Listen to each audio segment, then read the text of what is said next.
And minasan konbanwa.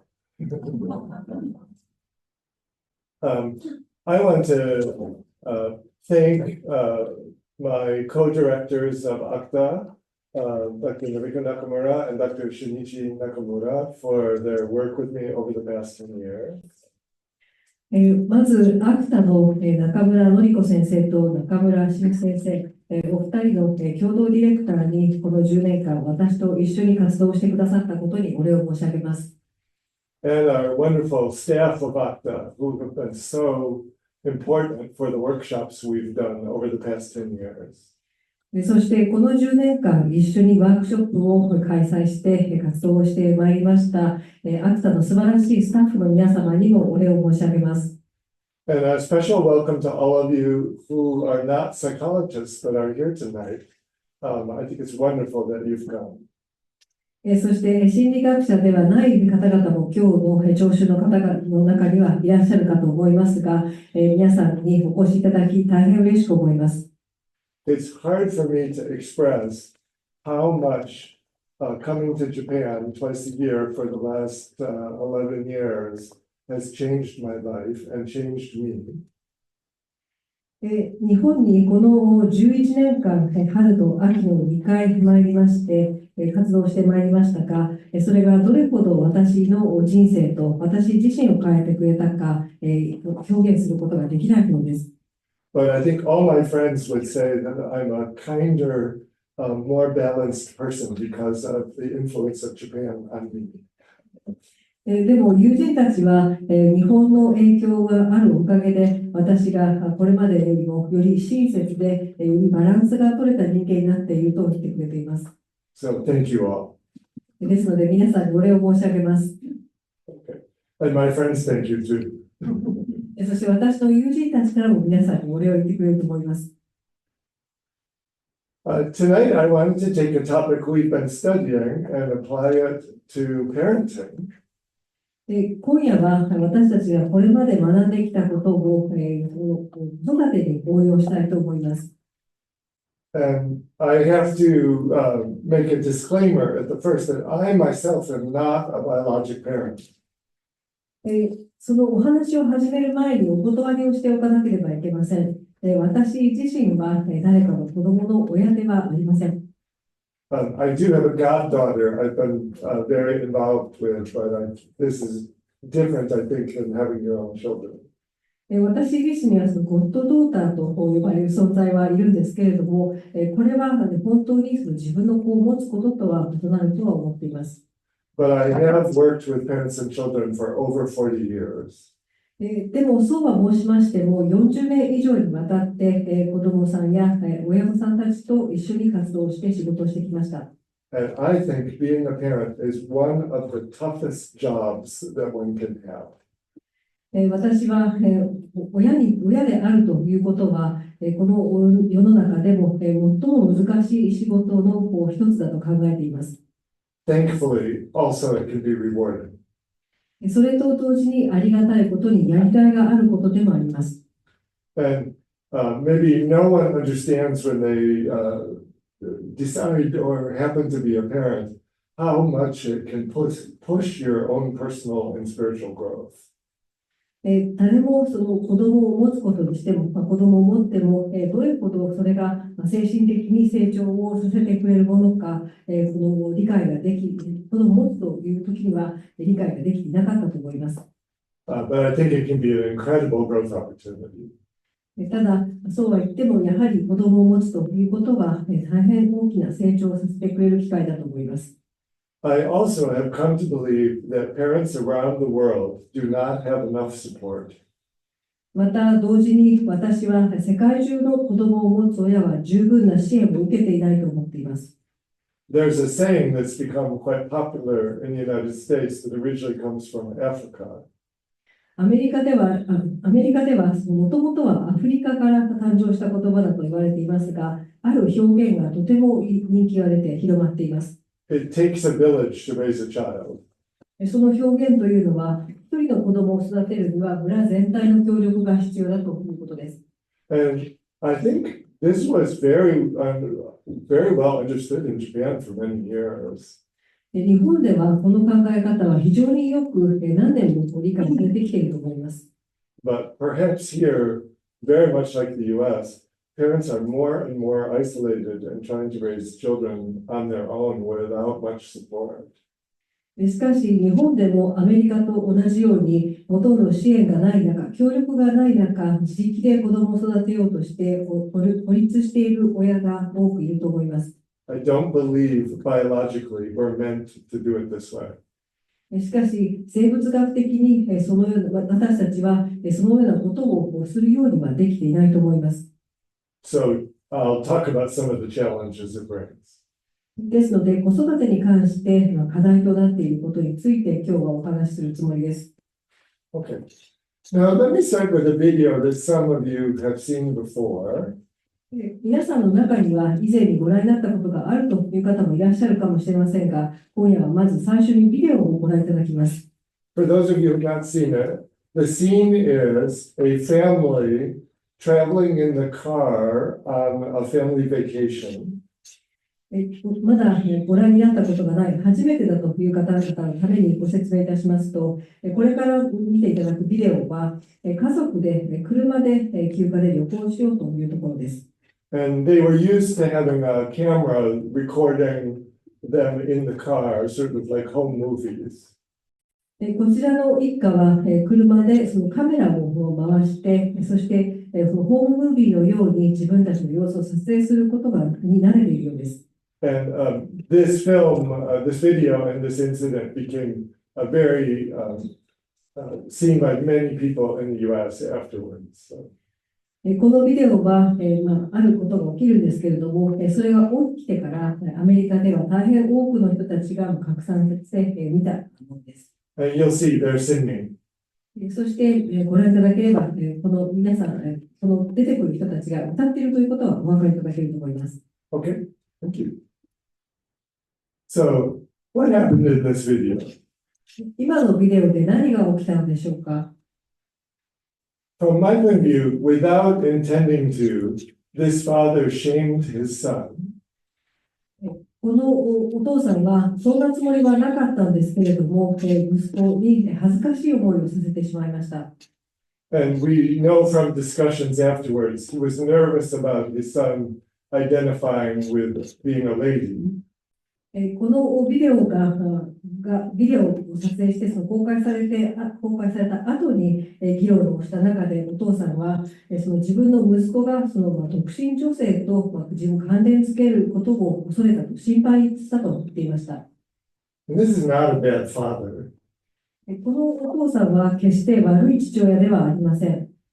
And you saw he very quickly realized he had done something wrong and was trying hard to make the boy feel okay. お父さんは自分もしたことにすぐ気がついて、何とかしてそれを、取り消そうとしました。そして男の子が泣かないように止めようとしました。And if we had time to watch more of the video, what you see is the father then goes into shame himself and starts saying, "Oh, I'm a terrible father." ご覧になっていただければお分かりいただけたと思いますけれども、お父さんはこの意見があってから自分について恥を感じて、自分はひどい父親だと言っていました。A very innocent kind of mistake. とてもその悪意のない間違いでした。But one that we know could have big consequences.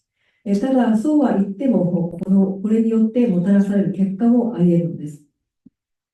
And to me, it's important to understand something about the biology of shame. 私から見ると、この生物学的に見て、その恥がどういうものなのか理解することが大切だと思います。So, shame is elicited when we feel pushed outside of a group that's important to us, or when we feel criticized or told that we're not good enough. この恥というのは、自分にとって重要なグループから押し出されてしまったりですとか、何か自分は十分ではないと誰かに思わされてしまったときに感じるものです。It's one of the most painful human experiences one can have. これは、その恥というのは、人が感じうる中でも最も強い気持ち、感情です。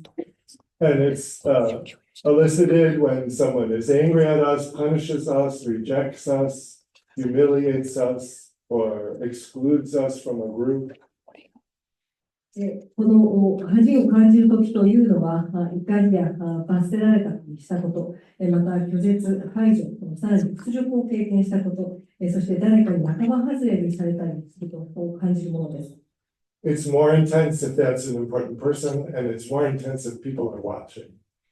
そして恥の気持ちがより強くなるのは、重要な他者によって恥を感じさせられたとき、そしてその場に他の人がいて、それを見られたときです。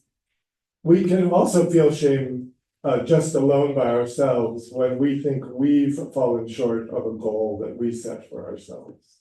また、自分自身に設定した目標を達成することができなかったときにも、私たちはその一人でいても、自分一人でも恥を感じることがあります。But that kind of shame is based on experiences we've had interpersonally with being shamed. でも、このような形でその一人で恥を感じるというのも、実はその対人関係においてその恥を感じたことがあるという、その体験が元になっています。Now, the word shame can describe a momentary experience, like on this video. この恥という感情は、今ご覧いただいたビデオのと同じように、ある瞬間に感じるものかもしれません。Or shame can become so frequent and embedded in the personality that it becomes what I call toxic shame. しかし、その恥を長い期間感じ続けるということがあると、パーソナリティの一部として深く根付くことがあります。私はこれを有害な恥と呼んでいます。This happens when you have many frequent experiences of being punished, rejected, criticized. このようにして、この有毒な恥を感じるというのは、再三にわたって罰せられたり、恥をかかされたり、また拒絶されたりという経験が続くことによって生まれます。From caregivers who don't attempt to repair with you afterwards. また、その後に自分とその修復を試みようとしなかった養育者との間で有毒な恥を感じてずっと残るということもあります。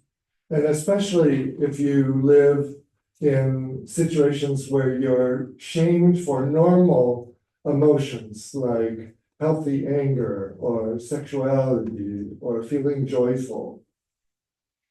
また、このような感情は、正常とされる感情、例えばその健全な怒りですとか、何か自分の性的な感情など、健全なものであったとしても、それを悪いとされたとき、それが罰せられたときにも生まれます。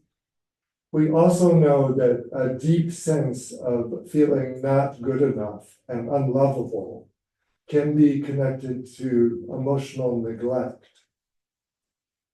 また、この深く十分に理解されないですとか、自分は良くないと思ったり、また自分は愛するに値しないと思うことがあると、それが深刻な情緒的なネグレクトとなって、そして有毒な恥を生みます。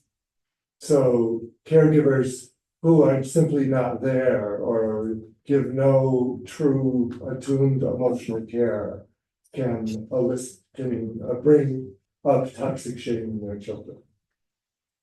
したがって、例えば養育者がですね、すぐにそこに来てくれないとか、あるいは本当にその気持ちを分かってあげて、それに寄り添ってくれるというようなことがなければですね、それが繰り返されると有毒な恥になっていくことがあります。Yeah. How can we recognize shame in children? 子供が恥ずかしい思いをしているっていうのはどうやったら分かるんでしょうか。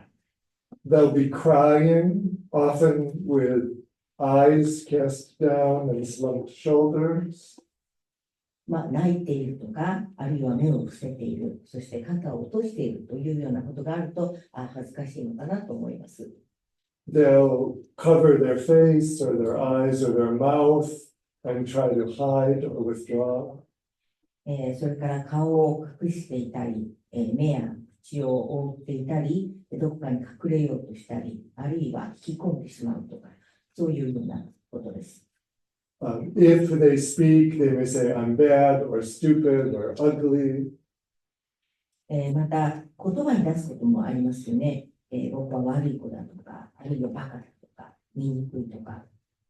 And you can see headbanging or hitting the head or self-mutilation. あるいは壁かなんかに頭を打ちつけるとか、あるいは自分の頭を自分の手で殴るとか、あるいはなんか体に切り傷をつけたりする。These are some pictures of children in shame. こういうふうな様子になりますね。そうすると、恥ずかしいのかなと気づきます。And maybe familiar when you think of situations where either you were a child or you've seen children. これは自分の子供のことを、子供だった時のことを思い出してもわかりますし、あなた自身のお子さんを見ていても気づくことではないでしょうか。But maybe you never applied the word shame to this scene. ただ、こういう光景を見ても、それにシェイム、恥という言葉を当てはめることは一度もなかったかもしれませんけれども。Here's another one. もう一つ。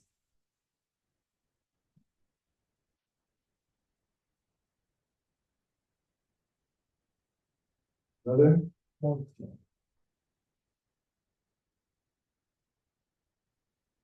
Can you feel the isolation? どうですか？非常に一人ぼっちであるという、そういう感情が伝わってきますか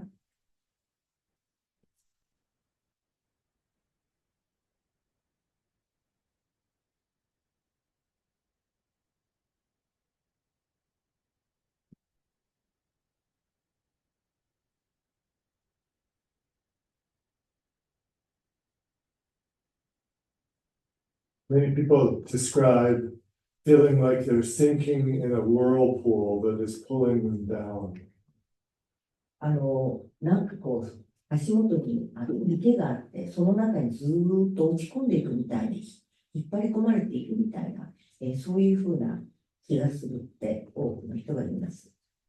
And some parents who don't understand might interpret this as disobedience. ただ、そういうことを理解しない親は、こういう振る舞いを見てですね、ただ反抗しているだけだ、自分の言うことを聞かないというふうに解釈するかもしれません。I said, listen to me, look at me when I'm talking. 言ったでしょ。私の方を見て、私が話をしてるんだから、というふうに言うかもしれません。Now, if you've had many experiences of this type, there are very severe consequences. こういう経験を何回もするとですね、本当に厳しい状況を招いてしまいます。Children develop a deep sense of being bad, worthless, ugly, not as good as others. 子供は、自分は悪い子なんだ、価値がないんだ、他の人よりも劣ってるんだっていう、そういうような感情をですね、どんどん抱えていきます。We know these experiences increase your risk for depression, anxiety disorders, PTSD, addictions.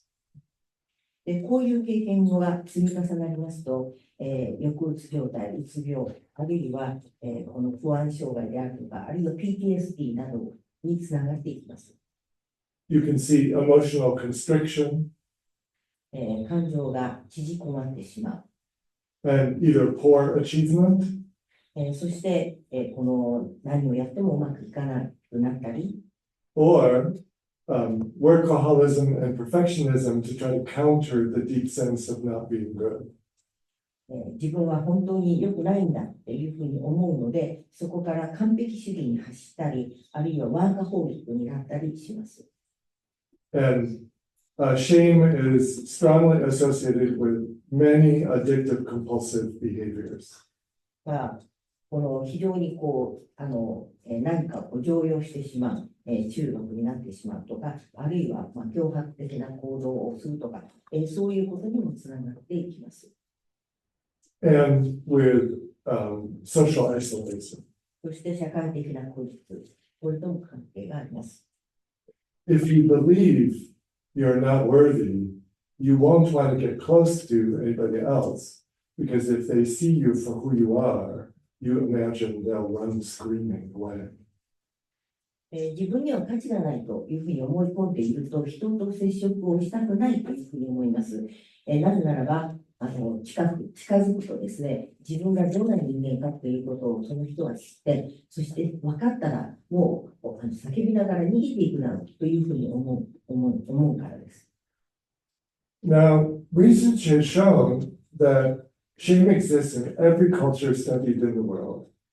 世界中のですね、その文化の研究において、恥というのは常に取り上げられているということが最近分かってきました。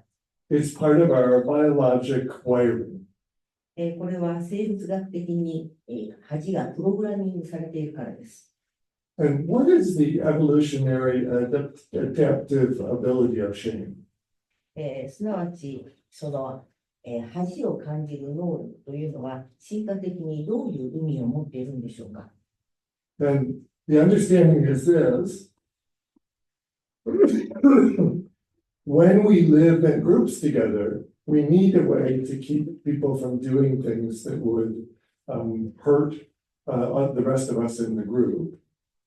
グループで、集団で生活をしているときには、他の人に危害を加えるような行動というのは抑制する必要があります。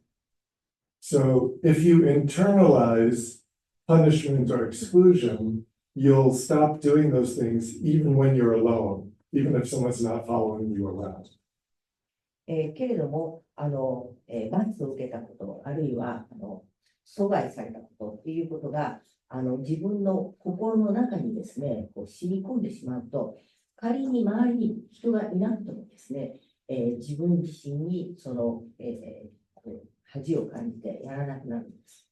So imagine a small child who discovers the pleasure of scribbling all over the walls of the house with crayons. 例えば小さい子供が喜んで家の壁中にですね、クレヨンで落書きをして、それを楽しんでいたとします。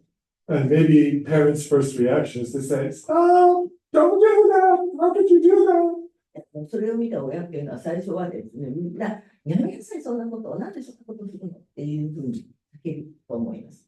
The child will feel shame. そうすると、恥ずかしいって子供は思います。That negative emotional state will become associated with scribbling on the wall. そうすると、壁に落書きをした行為と否定的な感情が結びつきます。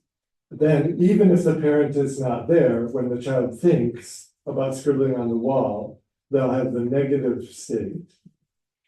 だから仮にその場に親がいなくてもですね、壁に落書きをするという考えが浮かんだだけで、なんか心は非常に否定的な状態になるんです。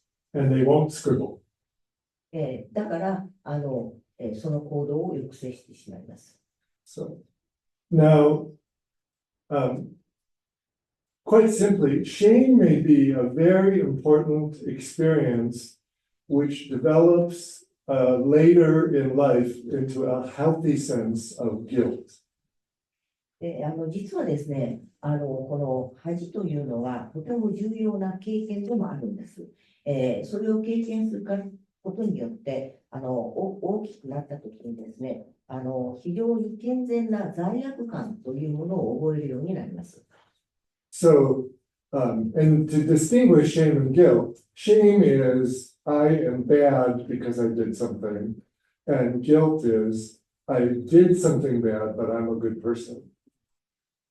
で、恥とそれから罪悪感っていうのは違うんですよね。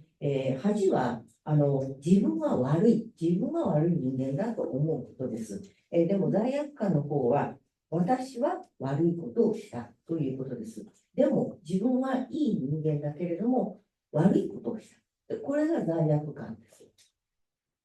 And early shame experiences, when repaired, learn to lead a child to have guilt rather than shame. なので、幼少期にですね、恥を経験しても、それがきちんと修復されたら、その後健全な罪悪感を覚えるようになります。So again, you scream at the child, "Stop coloring on the wall! What are you doing?" だから例えば、やめなさいと、壁にそんなもの書いちゃダメよ、やめなさいっていうふうに言うと、The child cries and collapses into shame. そうすると、子供はですね、泣いて、それでもうなんか恥ずかしくてたまらなくなって、身を縮めてしまいます。But the good parent notices and says, "Oh, I'm sorry. I didn't mean to yell so much."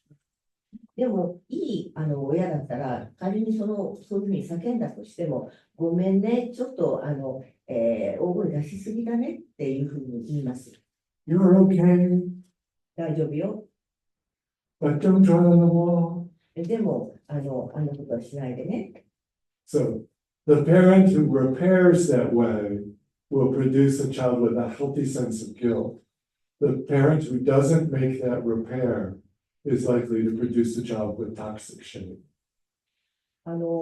そういう修復ができる、そういう親のもとで育つと、子どもたちは、健全な罪悪感というものを発達させることができるんですけれども、それを全然修復しないような親のもとでは、有毒な感じが育ってしまいます。So, and this has a lot of implications. Healthy shame is actually associated with kindness, generosity, and taking responsibility.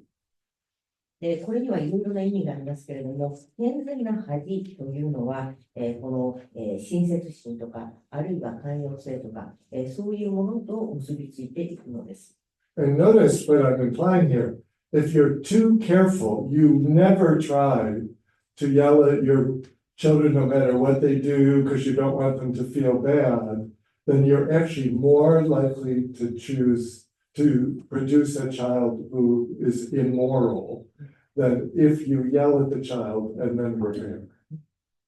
とにかく子供に悪い感情を覚えさせてはいけないからと思って、何を言っても何をしても止めないっていうふうな、そういうことをする親と比べるとですね、ダメよ、やめなさいって制止をした後で、さっき言ったような適切な修復をする親の方がですね、ずっといいんです。放置しておくとですね、子供は相続感が育たないということがあるかもしれませんので、だから叫んでもいいけれど、その後修復をするということが重要です。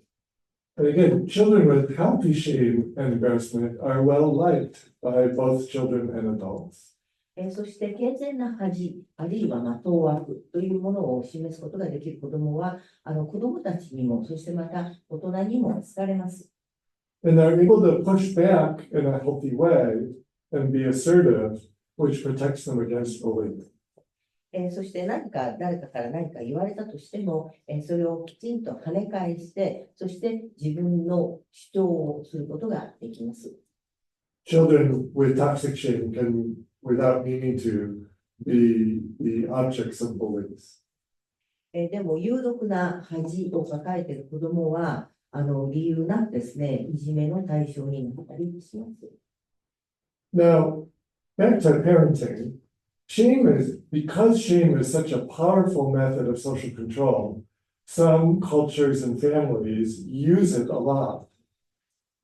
子育てということから考えますとですね、恥を感じさせるということは、なんていうか、他の人との関係の中で、一つ良くない行動を抑制するという、強力な力があるんですよね。ですから、文化によって、また国にもよってもですね、恥をかかせることはいいんだと、それを使うというような傾向のあるところがあります。And this has changed a lot in USA, but years ago, especially among white Americans, shaming was recommended as a way to raise children. で、これ、アメリカではもうかなり変わりましたけれども、でも、昔はですね、特にアメリカの白人の間でですね、恥をかかせる、ということは、子育てとして良いやり方なんだと推奨されているような時もありました。So this is an illustration from a parenting article published in New York in 1898. こちらがアメリカで1898年にニューヨークで発表された子育ての育児書の中、育児特集の記事の中に書かれたイラストです。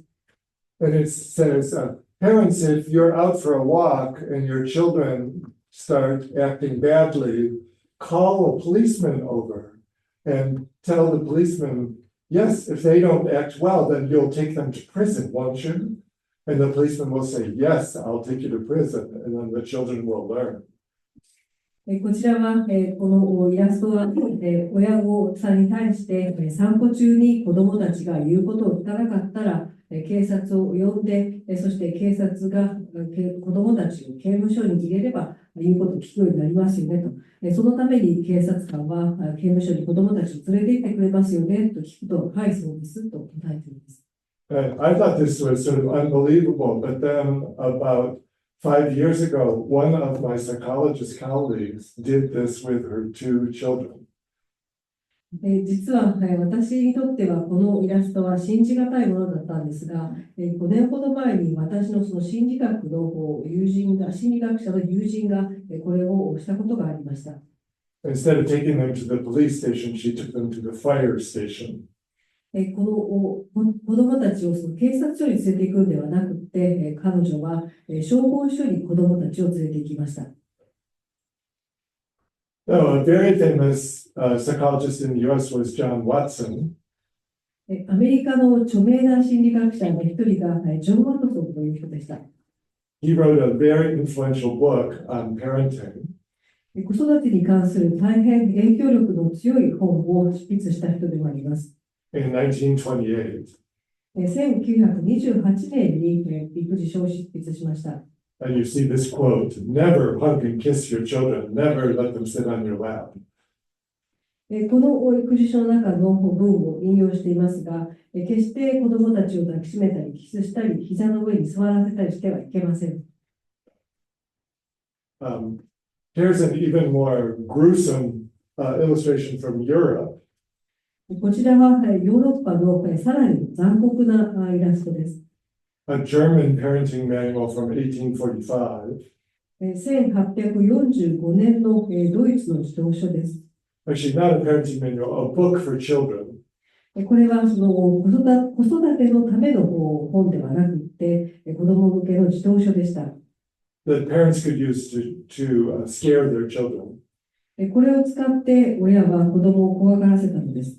So, in the stories about a boy who had been sucking his thumb, even though his mother told him not to, and then a traveling tailor cuts off all his fingers. この男の子は母親が止めたにもかかわらず親指をずっとしゃぶっていたので、結局旅回りの仕立て屋に指を全部切り落とされてしまったという話です。I have a copy of this book and it's very interesting. この本を一冊私も持っているんですが、とても興味深い内容です。And in post-medieval Japan, from what I understand, strict parenting wasn't as recommended as in Western cultures. 私の知る限りではですが、中世以降の日本では厳しい子育ては西洋の文化ほどには一般的に進められていませんでした。But there was this concept of ai no muchi. でも、愛の無知という考え方があったようです。So much so that in 2019, the Japanese Ministry of Health, Labor and Welfare made an explicit statement recommending against it. この愛の無知という考え方に関しては、2019年以降に厚生労働省がはっきりとそれをやめるようにと推奨しています。I'm told that in 1957, Michio Matsuda published a book that was very influential. 1957年には松田道夫氏が大変影響力を持つ子育てに関する本を出版しました。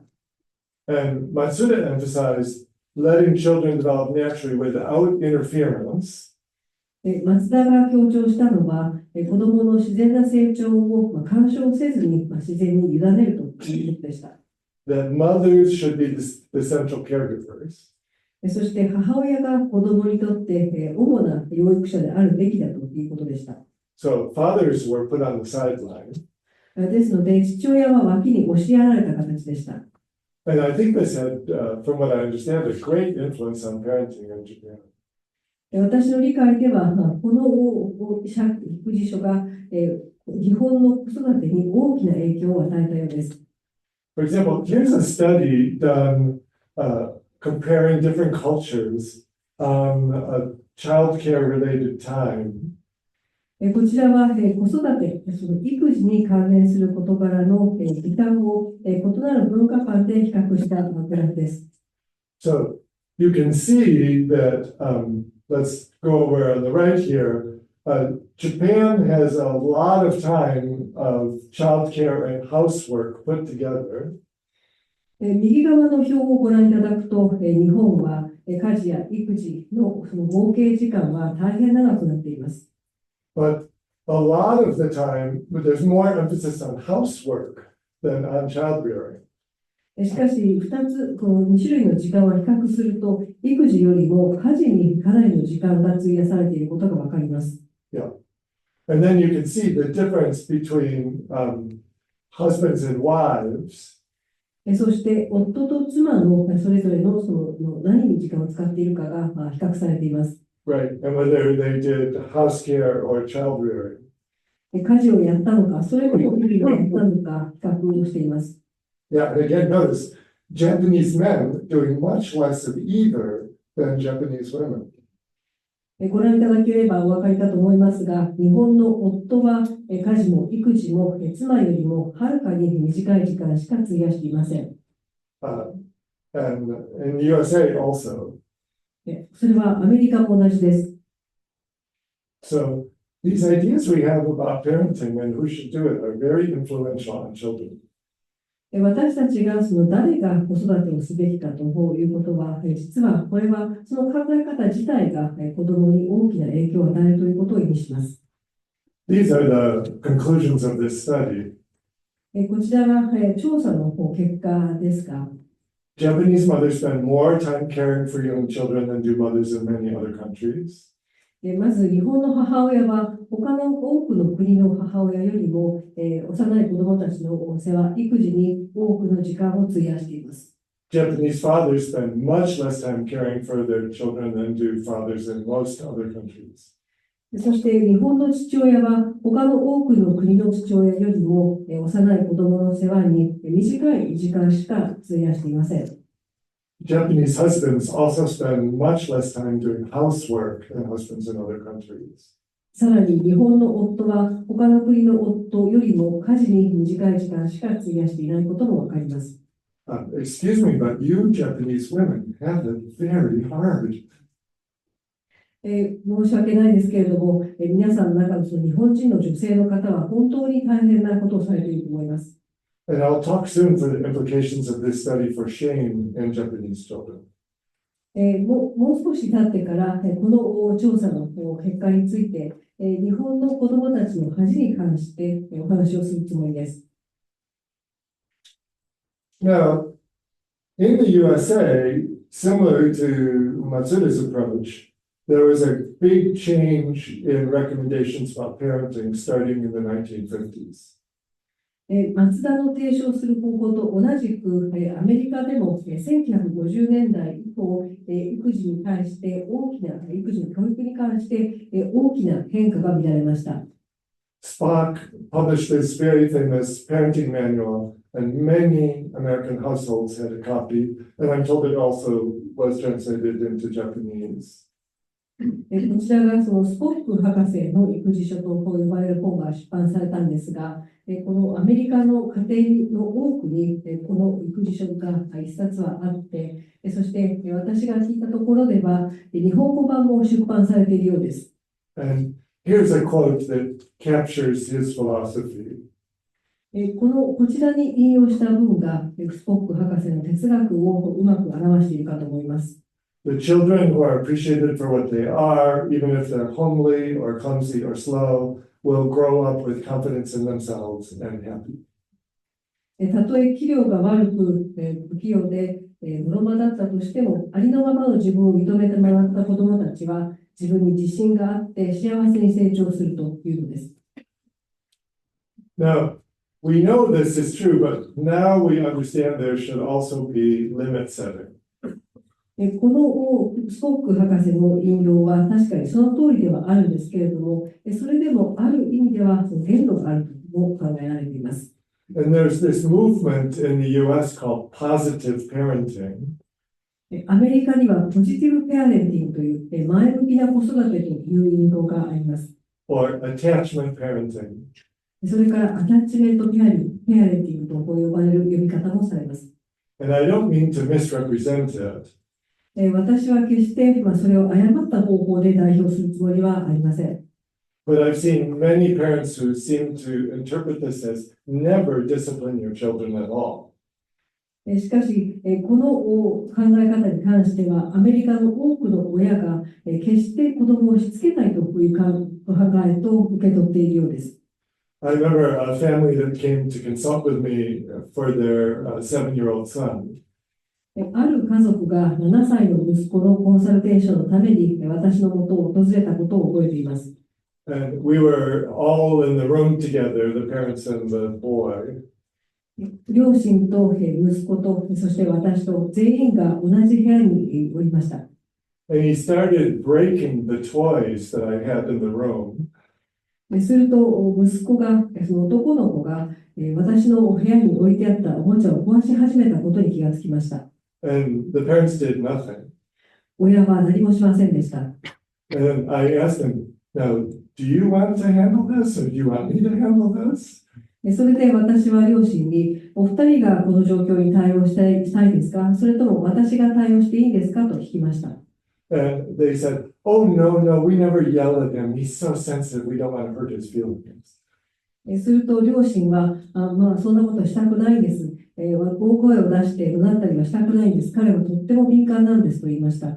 And one of their questions for the assessment was, why does our son say things like, I'm stupid and bad? このアセスメントに来た両親の質問の一つが、なぜ自分の息子が自分はバカだ、自分は悪い子だなんて言うんでしょうというものでした。When we never say these things to him. 私たちは親は決してそんなことを息子には言わないのに。So you can't go too far on this dimension of acceptance versus strictness. There has to be some balance. この例のように、この子供を受け入れるにしても、また厳格につけるにしても、どちらもやりすぎはいけません。So this is my belief from 42 years of working with parents and children. こちらが私の42年の経験、取り組みをもとに親と子供に関して考えているのです。It's good to show positive regard and love to your children. その前向きな考え方を見せて、そして子供を愛するということは良いことです。But it's also really important to know that they need limits. でも大切なことは子供たちにも限度があるということを分からせることです。Especially if you have children with more boisterous, impulsive temperaments. 特に子供にその衝動的な傾向があったり、賑やかな騒がしい子の場合はそうです。You have to be able to say no. 親としてはノーとダメだと言えなければいけません。And you try to do this without shaming. でもそのダメだと伝えるときに恥をかかせず、恥ずかしい思いを子供にさせずに伝えなければいけません。But occasionally, you may find yourself being too harsh. でも時には親が厳しくなりすぎてしまうこともあるでしょう。But you can repair afterwards. でもその後で親は修復することができます。And it's better, we know, to slip up and say, Stop doing that, you stupid kid. そんなことをやめなさい、バカな子ねと言ってしまって、言ってしまう方が実はいいということもあるんです。And afterwards say, Oh, I'm so sorry I called you stupid. そして後になってからさっきはごめんなさい、バカなんて言ってごめんねと謝るんです。Then to set no limit at all. その方が全く限度を設けないよりもずっといいんです。Now, successful repairs are different depending on the age of the child. で、この修復がうまくいくというのはですね、子供の年齢によって違ってきます。I was going to go back to the video, but because of time, I'll just describe what happens. で、ビデオをもう一回見ていただこうというふうに思ってたんですけども、時間もありますので、私の方から説明します。So the father is saying, "Oh no, no, you can be a single lady," but the boy doesn't stop crying. お父さんはですね、子供が泣き出したからもう慌てて、そんなことないよ、君だって独身女性になれるよっていうふうに修復したんです。But the mother reaches out, touches the boy, and says, "Oh, did that hurt your feelings?" でもお母さんは違っていました。お母さんは手を伸ばして、その男の子に触れて、それで、気持ちが傷ついたのって聞きました。The boy immediately starts to calm down. そうすると、すぐに男の子は落ち着きました。And then she says, "You can be a single lady, really." 本当に君も独身女性になれるのよって。And this tells us something about good repairs. これは良い修復とは何ぞやということをよく表していると思います。As soon as possible, with young children, make some kind of physical contact. 特に小さい子供の場合はですね、できるだけ早く体に触れてあげることが大事です。Acknowledge your child's feelings in some way. そして、その子の気持ちをですね、認めてあげるということが必要です。And then make it clear that you still love and accept the child. で、そういうことがあっても、あなたのことを愛しているし、受け入れているということを伝えます。So again, give yourself the freedom to occasionally mess up and make these repairs rather than holding yourself in a straitjacket so you never mess up.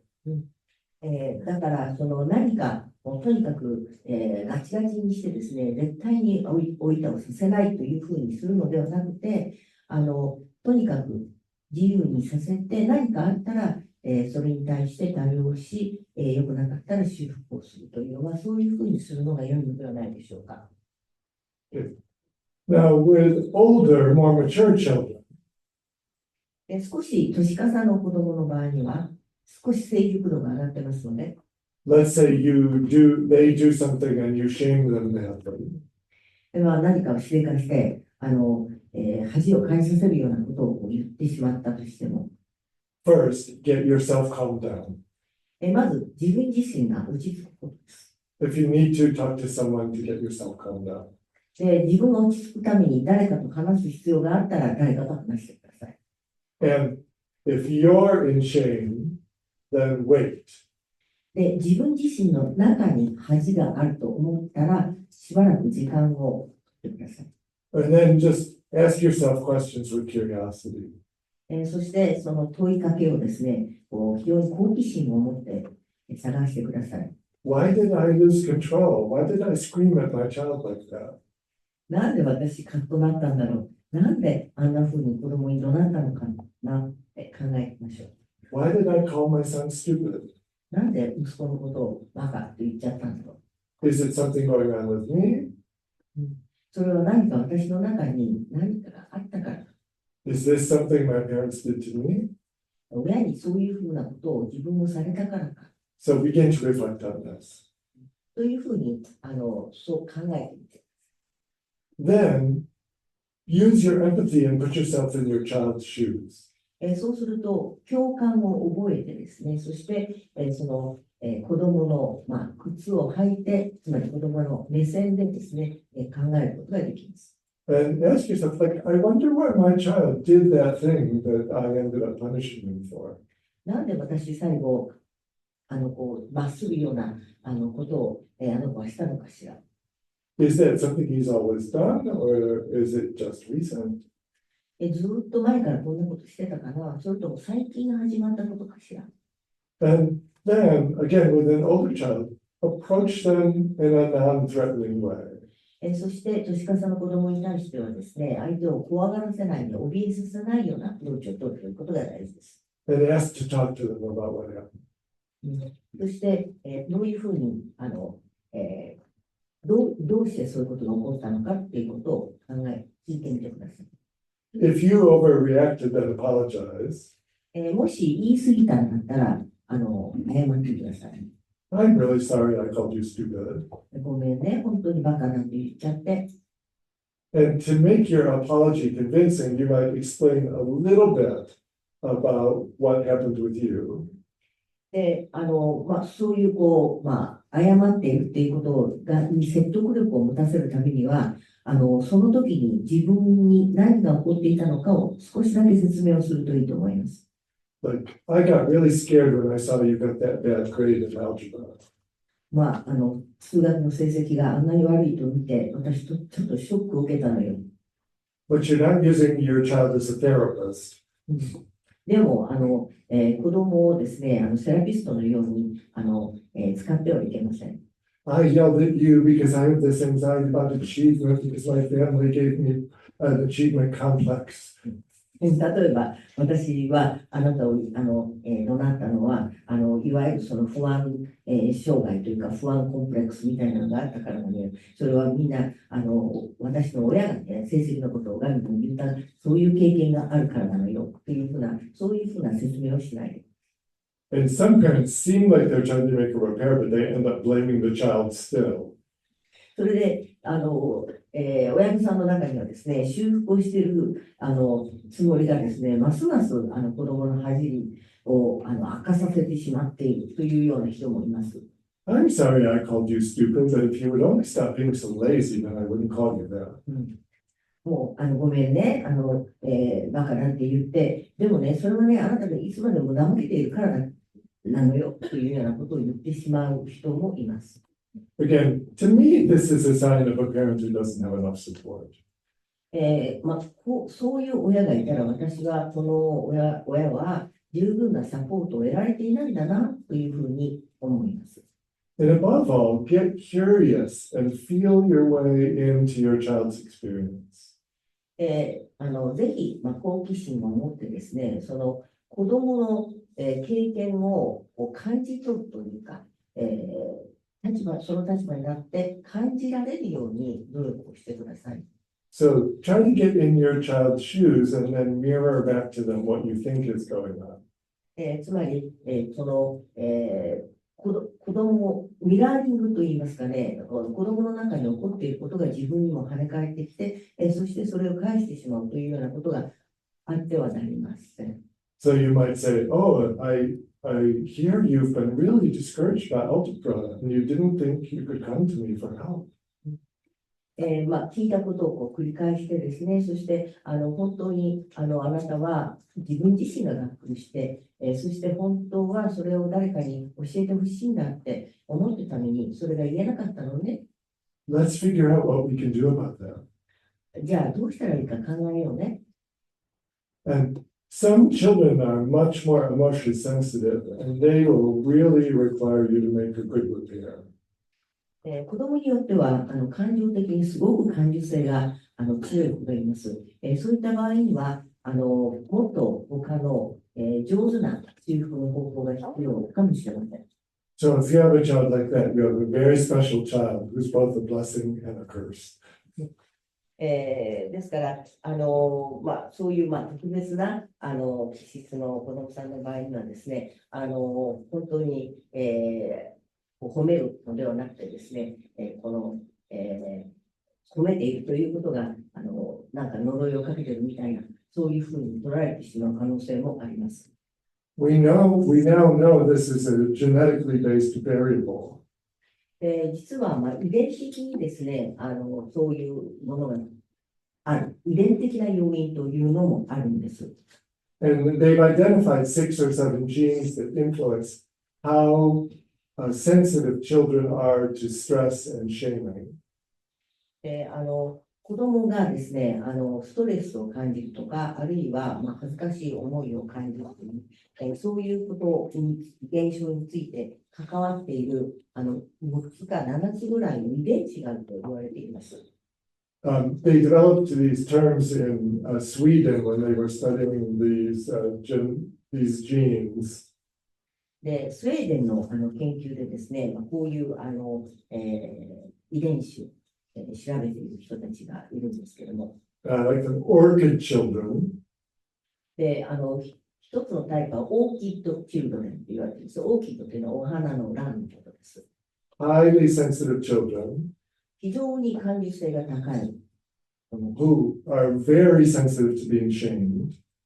すごく感受性が高くて、それですぐに恥ずかしいと思ってしまう。But when they're put in warm, nurturing environments, they become stars, beautiful stars. でも、温かい環境のもとに置かれるとですね、本当に素晴らしいスターのような、そういう子供になるという子たちです。As opposed to dandelion children, maybe who have none of the genes turned on.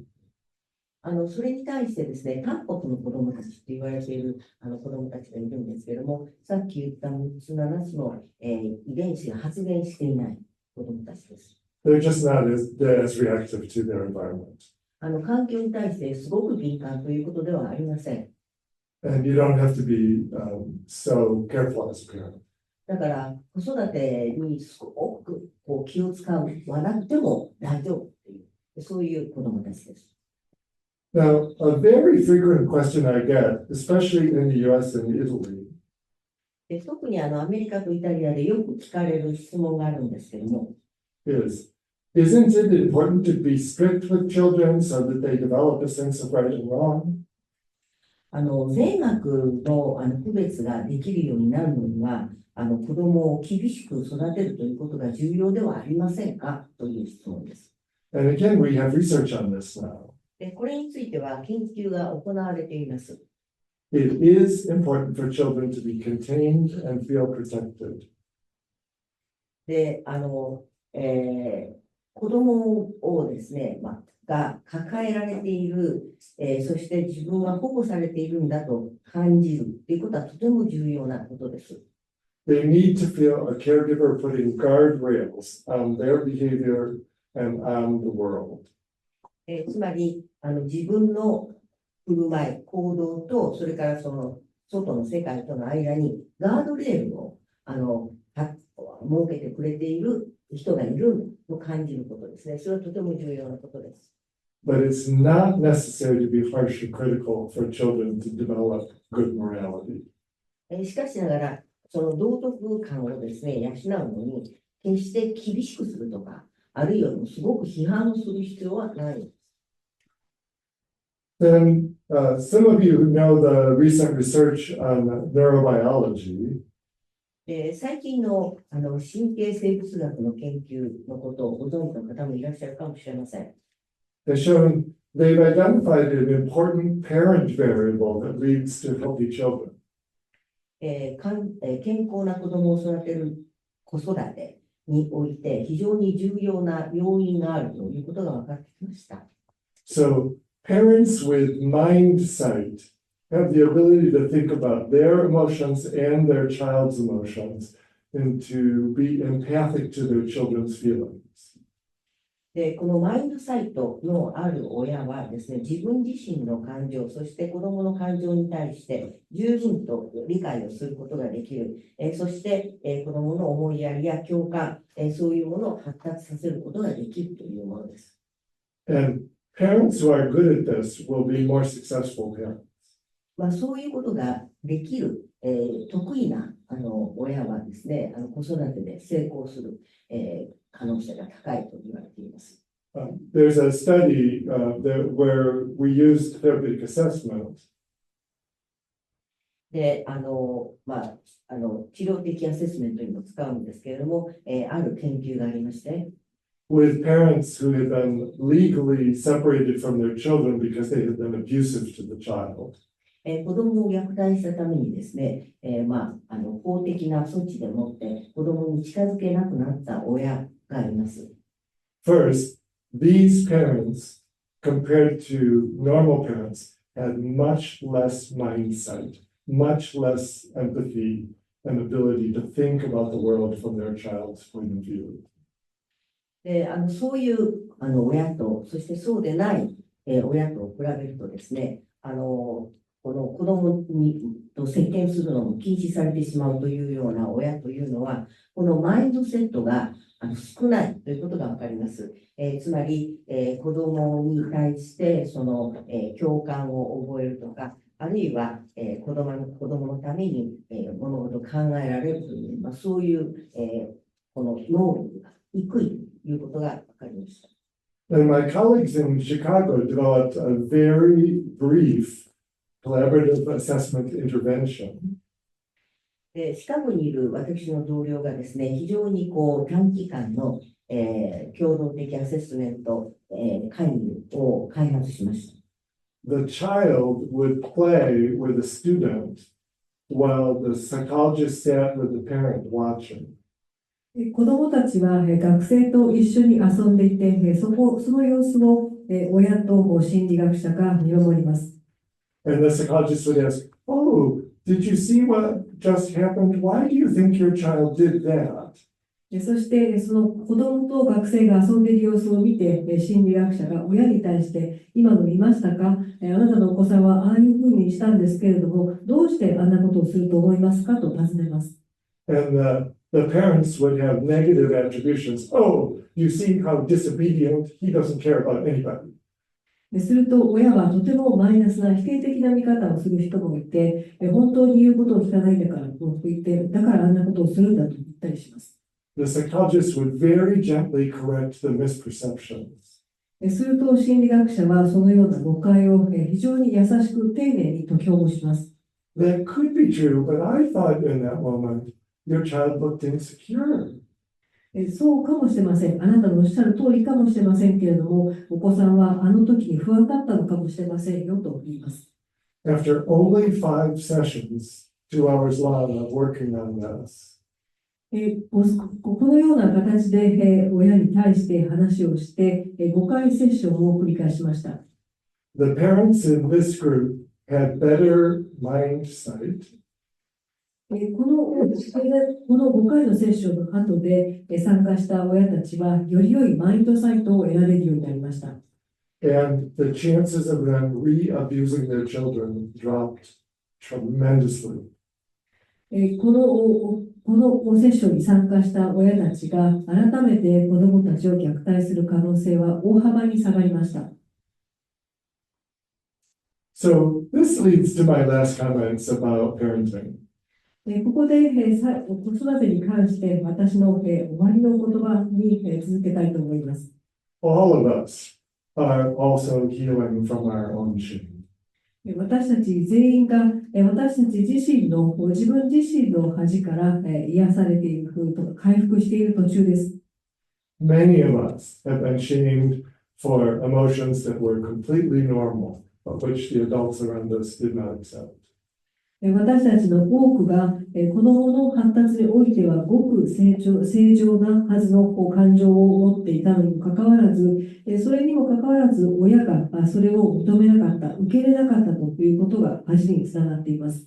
This depends not only on the family you were born in, これは私たちがその生まれた家族に関係があるだけではなくて、but also the culture you were born in.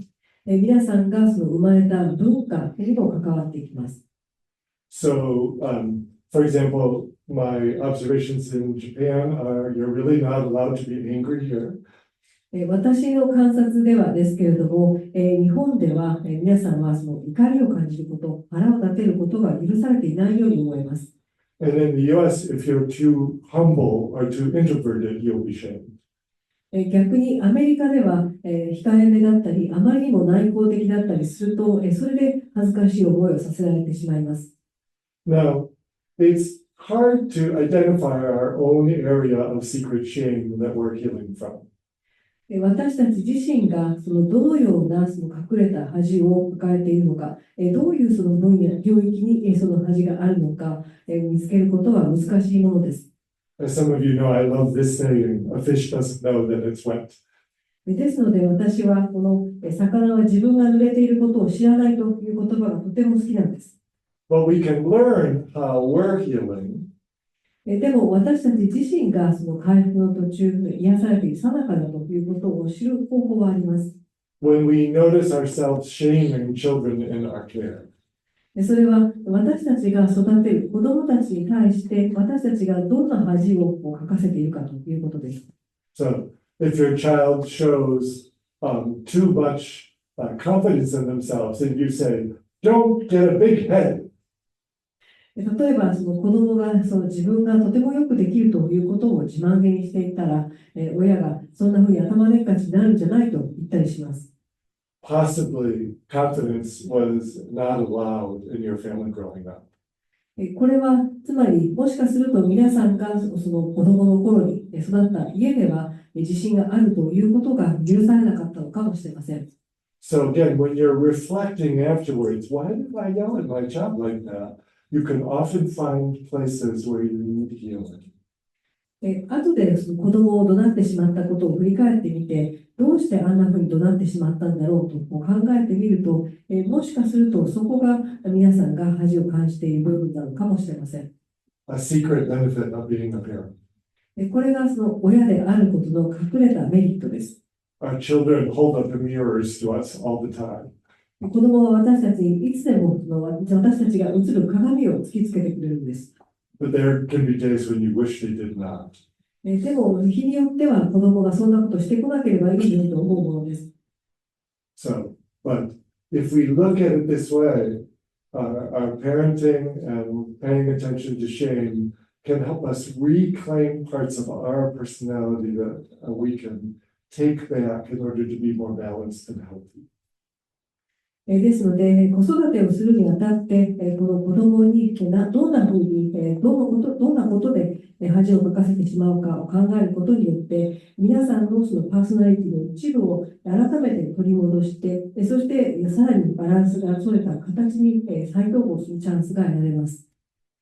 Again, though, I want to emphasize, it's better to be authentic and clean things up later.than to try to put yourself in a straitjacket and talk to your child like a therapist. 繰り返しますが、皆さんがこの子供に対して自分のセラピストであるかのように話しかけてしまうよりも、自分らしく、その親が自分らしく誠実であることを心がけて、そして何かやってしまった後で取り戻すという方がいいんです。Again, you'll see parents talking to 2- and 3-year-old children as if they were adults. 時々、親が2、3歳の子供にまるで大人に話しかけているかのように話しかけている人たちがいますね。John, it's not good to take toys away from other children because that might hurt their feelings and then they might do it back to you. And really, you have to learn to think about other people. 例えば、ジョン、そんな小さい子からおもちゃを取り上げてはダメだよ。もしかすると気持ちを傷つけてしまうかもしれないんだから、他の人に自分が与える影響をよく考えて行動しなさい、などと言っています。And again, we try for the firm, non-shaming response. 私たちとしては、親としては、その子供に恥をかかせないような、でも断固とした、はっきりとした調子で伝える必要があります。No, John, you can't take toys away from other children. Give it back. ジョン、ダメだよ。他の子からおもちゃを取り上げてはいけません。返しなさい。But if you can't find that, it's better to go, John, stop it! でも、そんな風に表現が見つからないときは、ジョン、やめなさいと言っていいんです。And then afterwards say, oh, I'm very sorry. そして、後になってから本当にごめんねと言うんです。Oh, we don't take toys away from other children. 他の子からおもちゃを取ってはいけないよと言えばいいんです。Yeah. But again, it takes a lot of work on oneself. でも、その一歩ずつ、大きな努力が必要になるというのは確かです。Now, again, I think an even more serious influence on shame in children しかし、恥やその子供に対して、より大きな影響があるその原因というのはあり得ます。comes from children who don't get enough connection with caregivers. それは子供がその恥を感じるより深刻な理由というのは、その養育者から十分なそのケアを受けていないということです。Again, parents don't have enough support these days, so they're stressed, fatigued, overwhelmed, depressed. ただ、そもそも親が十分なサポートを最近では受けられていません。ストレスを受けていたり、疲労していたり、そしていろいろと負担が大きすぎて圧倒されそうになっているんです。And I want you to just have a little feeling for this. 皆さんにはそのことに気持ちを向けてほしいんです。So we're going to do a little experiment. 少し実験をしてみましょう。Okay, what I want you to do is find one other person to talk to. 皆さんには誰かお隣の方でも話しかけられる相手をここで見つけてください。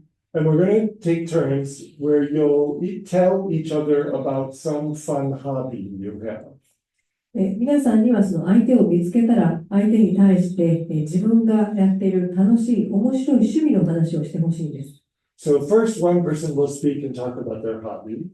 まずこれは後で交代をしますので、その話をする側が趣味について話をしてください。The other person will listen. そして相手はそれを聞きます。But the listener, don't respond like you would normally respond. でも聞き手となった人には、普通人の話を聞くようには反応しないでいただきたいんです。Keep your face completely still and non-responsive. 顔を全く微動だにせずに、そして全く反応を示さないでほしいんです。Don't make any encouraging sounds. それから話の次を促すような声を出してもいけません。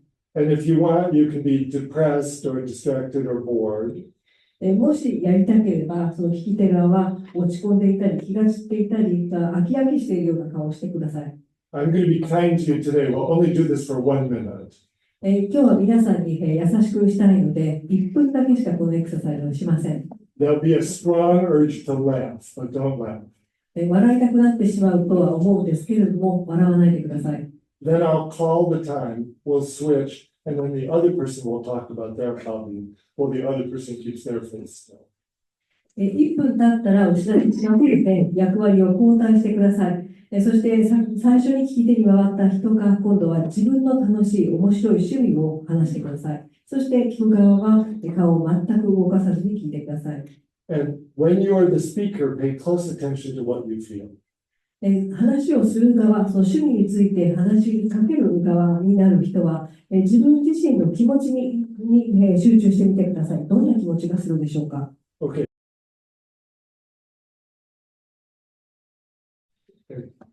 Now, what are the implications for parenting?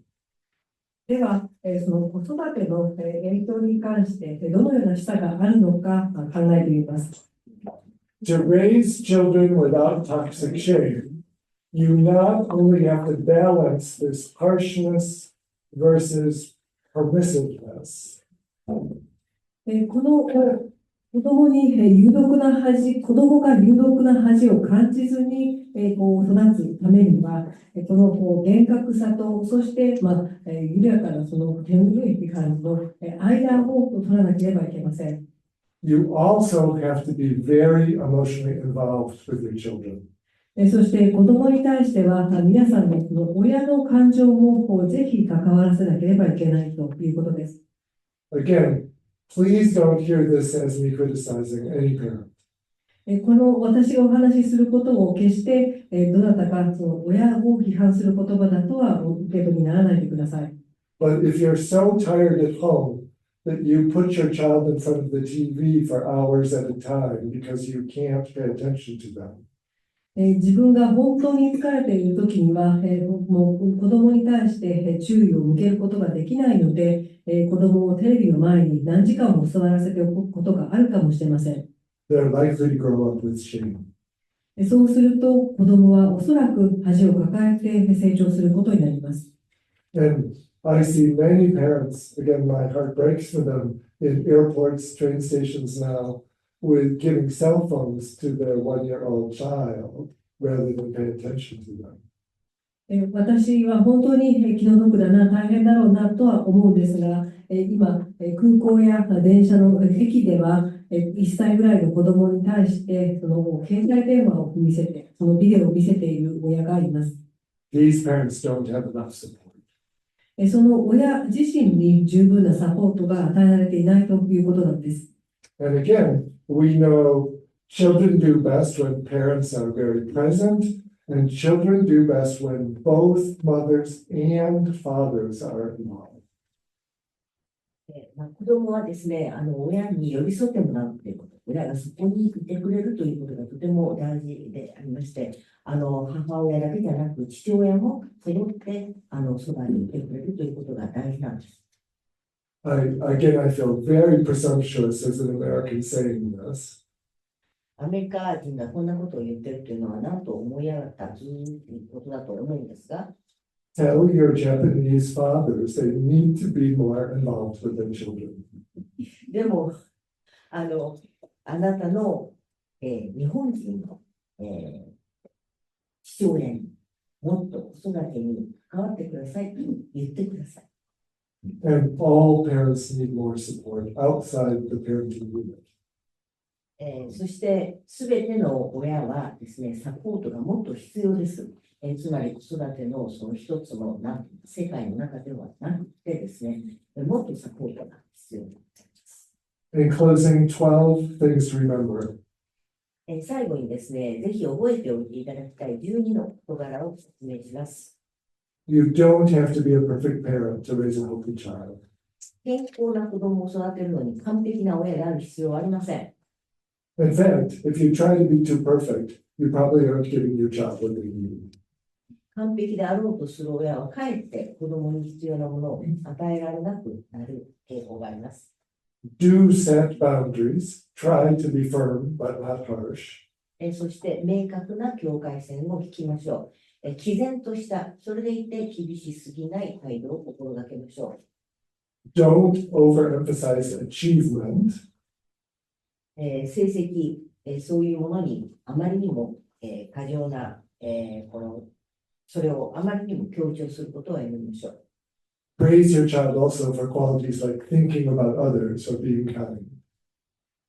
他の人に親切にしたり、すること、そういうことも他の人のことを考えたり、親切にするということにも、目を向けて、そのことも評価しましょう。If you're overly harsh and shaming, learn to prepare. 子供に厳しく接しすぎしたときには、修復をする方法、これを学びましょう。And part of preparing is taking a good look at yourself to understand why you shamed your child. で、とても大事なことはですね、なんで子供にこんな恥をかかせるようなことを私をしてしまったんだろうということ、自分で振り返ることです。It probably points to an area where you need more healing. 多分それはあなた自身がもっと癒しが必要なところなんです。Spend time with your children and give them your attention, especially fathers. 子供と一緒に過ごす時間をもっと持ってください。そして子供に注意を向けることです。特に父親はこれが必要です。Play with your children, talk to them, listen to them. 子供と遊んで、語りかけて、そして子供の話に耳を傾けましょう。But also give your children time alone and time with other supportive adults. でも、その片方で子供には一人になる時間も与えましょう。そして、その子供を支えてくれる他の大人と過ごす時間も与えましょう。Learn about their individual personalities.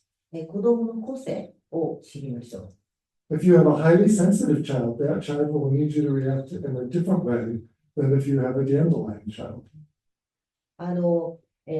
非常に感受性の強い子供の場合にはですね、ちょっと工夫がその対応には必要であるということですね。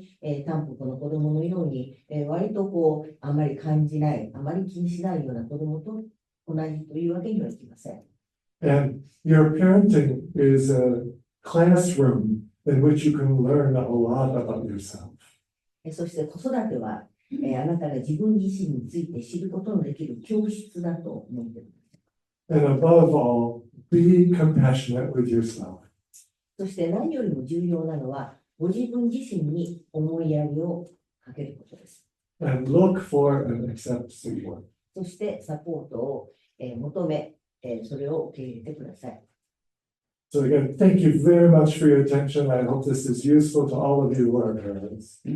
どうもご清聴ありがとうございました。私のお話が皆さんに少しでもお役に立ってたのであれば幸いでございます。And I have the greatest respect for all of you. 皆さんに対して本当に心からの敬意を表します。